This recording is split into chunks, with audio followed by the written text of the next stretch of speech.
Trump is planning a holy war on communism, and we're here for it, boys. I'm excited. This is like the thing that we need. Let's watch this video. With one flag, and as our Declaration of Independence tells us, we are all made in the image of one almighty God. Yes, we are. Absolutely. Imago Dei. Every single one of us is made in the image of God.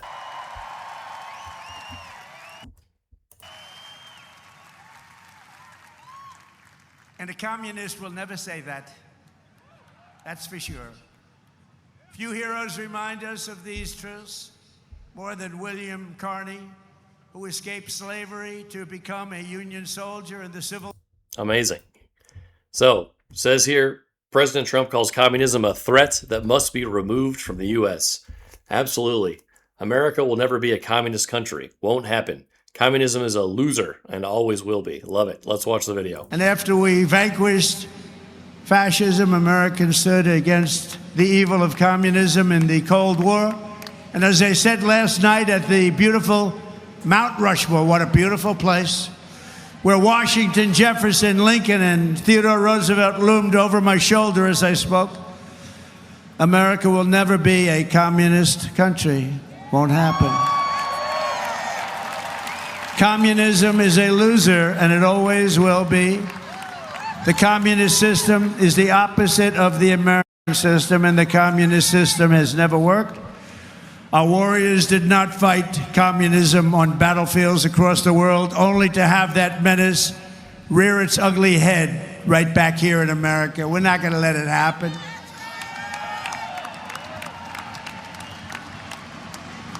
We like to stop a threat like that immediately and before it begins. It's like a cancer. You got to cut it out. You got to cut it out fast.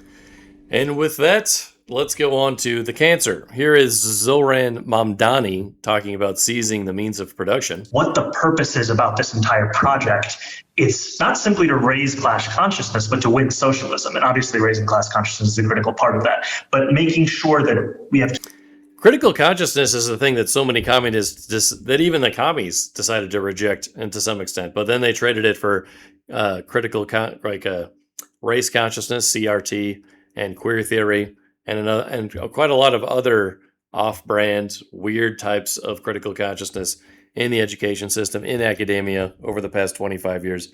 If you want to have a bad day, look into that. But anyways, back to the video. Candidates that both understand that and are willing to put that forward at every which moment that they have, at every which opportunity that they're given. We have to continue to elect more socialists, and we have to ensure that we are unapologetic about our socialism. There are also other issues that we firmly believe in, whether it's BDS, right, or whether it's the end goal of seizing the means of production, where we do not... See there, he said it right there. And then people are going to deny that. If this guy ever runs... he's in the office now, but if you were to horribly run for a senator or a congressman, people will deny that this ever happened. All the videos will get deleted from the internet, so save this video so you'll have it for later, because he just said directly that he wants to seize the means of production. What does that mean, really, right? Can't individuals already seize the means of production in a free society? I can go create my own business. I've done it before. Many of you probably have as well, right? What it really means is you don't get anything, right? The government is going to control everything that you do. I'm sure all my listeners know that that's already the case, but that's what seizing the means of production means. Even with democratic socialism, right? That's what that is, right? You don't get to pick what you want to buy with your own resources. No, in democratic socialism, everyone votes on you. There's another socialist on YouTube named Richard Wolff who was asked a couple of years ago by a kid, how do I get a PlayStation 5 in your democratic socialist system? And his response was to say, the community would have to vote on it, Whatever happened to personal responsibility, meritocracy, industriousness? Right? A kid, if they're at least a teenager, could get a job, go detail a couple cars, go mow a couple lawns or 5 or whatever it takes, and buy your own stuff. I think that's what my parents had me do, and that's why I'm a productive person and to this day. Have the same level of support at this very moment. And what I want to say is that it is critical the way that we organize, the way that we set up our work and our priorities, that we do not leave any one issue for the other, that we do not meet a moment and only look at what people are ready for, but that we are doing both of these things in tandem. Because it is critical for us to both meet people where they're at and to also organize for what is correct and for what is right, and to ensure that over time we can bring people to that issue. What is organization for these people? It just means protests and destroy cities. That's all that means, right? The extreme left has no organizational skills. They just have gone to the extreme left and become absolute chaos, and that's it. They don't have anything else. They've never organized anything properly. They don't know how to run anything. They think that people who do know how to run things did it only through oppression. So their solution is to become the oppressor, not the creator. And that's where you get these envious people like Mamdani. Socialism and communism, these people who come to these ideologies do it through envy and nothing else, not empathy. A lot of them, most of them are spoiled brats. Karl Marx grew up as a rich, spoiled brat. He married into the aristocracy due to his father's money. Che Guevara's parents were rich doctors. These people grew up well. Fidel Castro's parents were rich. Time and time again, this is the case. These are not people who came from poverty. Socialists never seem to come from poverty. They're always the rich, spoiled brats that think that they're somehow superior to lower class or middle class people, and they think that they should be able to control everything that they do. The ramifications of victory here is the difference between life and death for so many of our brothers, sisters, and family beyond the binary across this borough of Queens. It's the difference between having cash bail anymore or not. It's the difference between having sex work be decriminalized and not. And with every battle that we fight as socialists, we need to remember what the stakes are and ground ourselves in them, and why those stakes are important and critical to us as individuals. Okay, so yeah, don't vote for that guy. Anyways, here's another article from The Federalist, one of my favorites, maybe my favorite news sites on the internet. They write a lot of great articles. It says here, angry anti-Trumpers fueled the rising tide of Mamdani authoritarianism. And they do want absolute control, and they won't be able to pay for any of it, so they'll just keep complaining about other people's greed, when in reality, they're the envious thieves that want to steal everyone else's productive, whatever they're doing in society that's productive. This is where Democrats are. They're all in on giant governments. They've embraced state power like a jealous lover. It used to be pathetic. To save conservatism from itself, I am voting for Harris. That's not my words. Don't anybody put that on me. I'm reading the title. My goodness, really, Harris. She doesn't know how to do anything. Now it's something else. Democrats are running this year on the final push for a single-payer healthcare, promising at long last to give our central government full power over your body and a fifth of the economy. Also keep in mind, anything that has universal in the front also is welfare for the rich. So, it's weird that progressives who claim that they're criticizing the rich or that they hate the rich often advocate for things that give more resources back to the rich, right? Universal college education, that's also welfare for the rich. And most of the people that engage in these things end up with less services, not more. European countries have much longer wait lines for healthcare than we do in the United States. It's not even close. And there's only one Northern European country that has higher GDP per capita than the United States, and that's Norway. And the only reason they're doing that is because they're allowed to exploit their oil resources, something that these same democratic socialists don't want Americans to do. I mean, what are you talking about? You don't know these people don't know what they're doing. It's so ridiculous. So they want to have full power over your body. That's absolutely true. They don't believe you're a person. They believe that you're part of a collective political identity.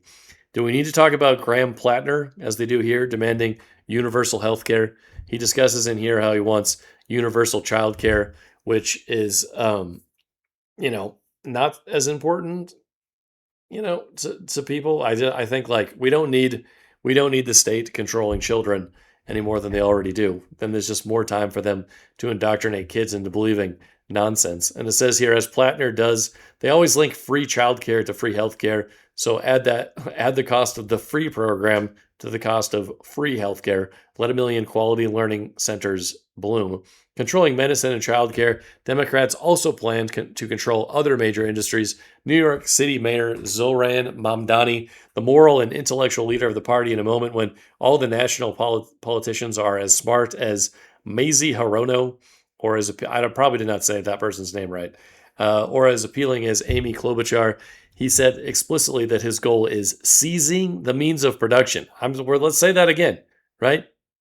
You can't pretend like you're something else other than that. Yet there are textbooks across the education system which now do not define socialism as seizing the means of production. They try to redefine it as welfare, which obviously is not true. These services the government offers, like building roads or firefighters, are called public goods. But let's remember, we're dealing with political indoctrination in the useless public school prisons, and they are not teaching people civics. They haven't taught people civics for decades. They're not kidding. One of Mamdani's allies, the congressional candidate Claire Valdez, wants to nationalize the airline industry. Oh my goodness. Oh my goodness. This is what Reagan went against. What happened when we had monopolies over airlines, right? Incredibly high prices. Competition brought prices down to some extent, and we should be encouraging that even more. They're turning United and Delta and American and JetBlue and Southwest into federal government airways. That would be such a tragedy. Acting on the opposition of private property controlled by owners, Mamdani has instituted a rent freeze in New York City, covering both 1-year and 2-year leases for people living in about 1 million rent-stabilized apartments, which makes up about 27% of the overall housing stock across New York City's 5 boroughs. Housing prices are set by government. Where you live and how much you pay for it should be a government program, according to them. So that's just insane. Everyone knows, economists on both sides of the aisle, not just the right, both sides of the aisle, understand rent freezes do not work, because as soon as you do that, there's going to be no new inventory at all. And people are not going to be able to afford to engage in repairs on these rental properties either. And they're not going to do that unless the progressives do the next thing, which is mandate that you have to, right? And as Stossel was saying the other day, John Stossel, I believe it was him, was talking about, how a lot of, back when New York tried similar things a century ago, these owners would intentionally burn down properties because they wouldn't be allowed to do it any other way. My hot take is we need to abolish pre-check. I've got like a million beefs with the airline industry and the process of having to fly. We need to like nationalize the airline industry. But let's start by abolishing pre-check. I'm sorry, my heart just like What a ludicrous idea. That would be terrible. Communists can't run anything. I wouldn't want to get in a plane run or built by a communist. That would be just a horrible situation. I honestly could cry a little bit. I'm getting very emotional by you saying yeah. Oh my God. Because, well, no, in a good way, because I have pre-check. I'm definitely a pre-check babe, but I agree with you about nationalizing it and the fact that, we're in this weird moment where we're defending TSA workers who have still been going without pay, as far as I know. TSA was what ruined the airline industries in the first place. That's what created most of our problems, right? The TSA has been completely ineffective, and now these people want even more government control over the airline industry, which is ludicrous. Okay, this transition to government-managed housing will intensify in a hurry. Mamdani's detailed housing plan centers on the promise of putting the public sector in the driver's seat. Yeah, right. Opposing private industry, Democrats oppose the private wealth it produces. In the People's Republic of California, a proposed tax on the net worth of billionaires is quickly drifting downwards. A July 2nd essay from California Rep. Ro Khanna, a spectacularly cynical Silicon Valley Democrat, called for a dramatic expansion of federal welfare programs on the back of a federal tax that has to reach all fortunes $50 million and up. Wealth is for government. It has to be transferred into the hands of centralized power to give the masses their free programs, right? But nothing's really free. As Milton Friedman would say, there's no such thing as a free lunch. It's not a real thing. In his disgusting speech for Independence Day, Mamdani depicted an America defined by terror, oppression, and oligarchic theft. We see the wealthiest country in the history of the world, one where children go to sleep hungry. That's not true. That is not true. That is not true. People in this country are not starving. We make, on average, 85% more than the average European. And we have food stamps. Europeans don't have food stamps. Not to the same extent. It's much harder to get it. Europeans don't have a lot of other in-kind benefits that we have that go to the poor. We give way more in-kind benefits to poor people in this country than Europe. We probably wildly overdo it. Lower class people, the lowest of the low class, the bottom 10% still have hobbies, still have collections of things in their houses. We don't have a bunch of starving children and mothers on the street. How can people claim these things when they've never seen it in their entire lives? It's ludicrous. Anyways, we see monopolies that dominate every industry and oligarchs who buy elections. We see masked agents terrorizing our streets, eating food cooked by our undocumented neighbors before spiriting them away in unmarked vans. I think that that this politician meant to say illegal, not undocumented neighbors, right? These are criminals who need to be exported. None of this means anything at all. Monopolies dominate every industry. How many airlines can you choose from? How many competing companies offer you gas for your car? How many kinds of breakfast cereal can you buy from how many different stores? Well, as Milton Friedman would point out, monopolies or oligopolies are created by the state through policy, right? They pick the winners and losers. That's been happening in many industries for the past century. It's what happened to the food industry. The government destroyed the family farmer, right? Not the private sector, not competition, right? The governments did by subsidizing corporate farms as they've done since FDR. Mamdani wasn't trying to describe America. He was trying to demonize and demagogue to depict a nation of private industry as something dark, cruel, and dangerous. He was trying to sell massive government power as kindness, fixing all the faked up plutocratic domination. This is where Democrats are. They're all in on giant government and entirely opposed to private property, private enterprise, and private lives. They've embraced state power like a jealous lover. Right? Because the essence of socialism is envy. There's nothing else.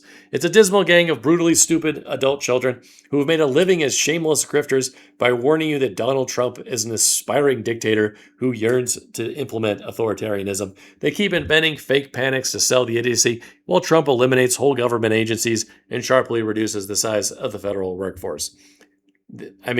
We should keep going with that. That's a great thing. Trump's not going far enough, and congressional Republicans are trailblazers in the art of uselessness. Federal deficits persist, and the crisis of federal debt is getting worse. But Trump is the only president in your lifetime, or mine, who has worked to make the federal government smaller and less powerful in any practical way, and the only idiots and con artists pretending to think he's an authoritarian. You can have Trump or you can have Mamdani-era Democrats who explicitly intend to confiscate private wealth, seize the means of production, and run society directly and forcefully through the instrument of government power. The fools who warn you that you have to vote for Democrats to save us from Trump's authoritarianism are trying to herd you into real authoritarianism, right?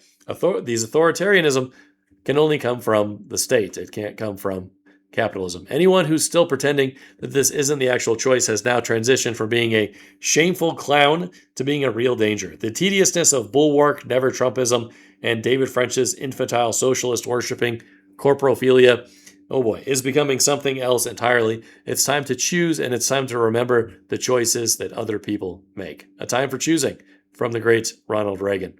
That might be a video worth watching.